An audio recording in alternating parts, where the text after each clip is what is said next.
Then David fled from Naioth at Ramah and went to Jonathan and asked, "What have I done? What is my crime? How have I wronged your father, that he is trying to take my life?" "Never," Jonathan replied. "You are not going to die. Look, my father doesn't do anything, great or small, without confiding in me. Why would he hide this from me? It's not so." But David took an oath and said, "Your father knows very well that I have found favor in your eyes." And he has said to himself, "Jonathan must not know this or he will be grieved. Yet as surely as the Lord lives and as you live, there is only a step between me and death." Jonathan said to David, "Whatever you want me to do, I'll do for you." So David said, "Look, tomorrow is the new moon festival, and I am supposed to dine with the king. But let me go and hide in the field until the evening of the day after tomorrow. If your father misses me at all, tell him, David earnestly asked my permission to hurry to Bethlehem, his hometown, because an annual sacrifice is being made there for his whole clan. If he says, 'Very well,' then your servant is safe. But if he loses his temper, you can be sure that he is determined to harm me. As for you, show kindness to your servant, for you have brought him into a covenant with you before the Lord. If I am guilty, then kill me yourself. Why hand me over to your father?" "Never," Jonathan said. "If I had the least inkling that my father was determined to harm you, wouldn't I tell you?" David asked, "Who will tell me if your father answers you harshly?" "Come," Jonathan said, "let's go out into the field." So they went there together. Then Jonathan said to David, "By the Lord, the God of Israel, I will surely sound out my father by this time the day after tomorrow. If he is favorably disposed toward you, will I not send you word and let you know? But if my father is inclined to harm you, may the Lord deal with me, be it ever so severely, if I do not let you know and send you away safely. May the Lord be with you as he has been with my father. But show me unfailing kindness like that of the Lord as long as I live, so that I may not be killed. And do not ever cut off your kindness from my family, not even when the Lord has cut off every one of David's enemies from the face of the earth." So Jonathan made a covenant with the house of David, saying, "May the Lord call David's enemies to account." And Jonathan had David reaffirm his oath out of love for him, because he loved him as he loved himself. Then Jonathan said to David, "Tomorrow is the new moon festival. You will be missed, because your seat will be empty. The day after tomorrow, toward evening, go to the place where you hid when this trouble began, and wait by the stone easel. I will shoot 3 arrows to the side of it, as though I were shooting at a target. Then I will send a boy and say, 'Go, find the arrows.'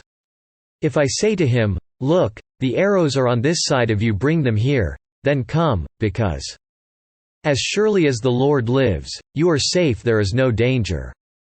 But if I say to the boy, 'Look, the arrows are beyond you,' then you must go, because the Lord has sent you away. And about the matter you and I discussed, remember, the Lord is witness between you and me forever." So David hid in the field, and when the new moon festival came, the king sat down to eat. He sat in his customary place by the wall, opposite Jonathan, and Abner sat next to Saul, but David's place was empty. Saul said nothing that day, for he thought, "Something must have happened to David to make him ceremonially unclean, surely he is unclean." But the next day, the second day of the month, David's place was empty again. Then Saul said to his son Jonathan, "Why hasn't the son of Jesse come to the meal, either yesterday or today?" Jonathan answered, "David earnestly asked me for permission to go to Bethlehem. He said, 'Let me go, because our family is observing a sacrifice in the town and my brother has ordered me to be there. If I have found favor in your eyes, let me get away to see my brothers.' That is why he has not come to the king's table." Saul's anger flared up at Jonathan and he said to him, "You son of a perverse and rebellious woman. Don't. I know that you have sided with the son of Jesse to your own shame and to the shame of the mother who bore you. As long as the son of Jesse lives on this earth, neither you nor your kingdom will be established. Now send and bring him to me, for he must die." Why should he be put to death? What has he done?" Jonathan asked his father. But Saul hurled his spear at him to kill him. Then Jonathan knew that his father intended to kill David. Jonathan got up from the table in fierce anger on that second day of the month. He did not eat, because he was grieved at his father's shameful treatment of David. In the morning Jonathan went out to the field for his meeting with David. He had a small boy with him. And he said to the boy, "Run and find the arrows I shoot." As the boy ran, he shot an arrow beyond him. When the boy came to the place where Jonathan's arrow had fallen, Jonathan called out after him, "Isn't the arrow beyond you?" Then he shouted, "Hurry! Go quickly! Don't stop!" The boy picked up the arrow and returned to his master. The boy knew nothing of all this, only Jonathan and David knew. Then Jonathan gave his weapons to the boy and said, "Go, carry them back to town." After the boy had gone, David got up from the south side of the stone and bowed down before Jonathan 3 times, with his face to the ground. Then they kissed each other and wept together, but David wept the most.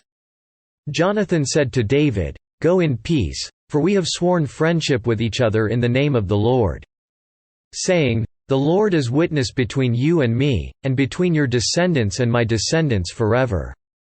Then David left, and Jonathan went back to the town.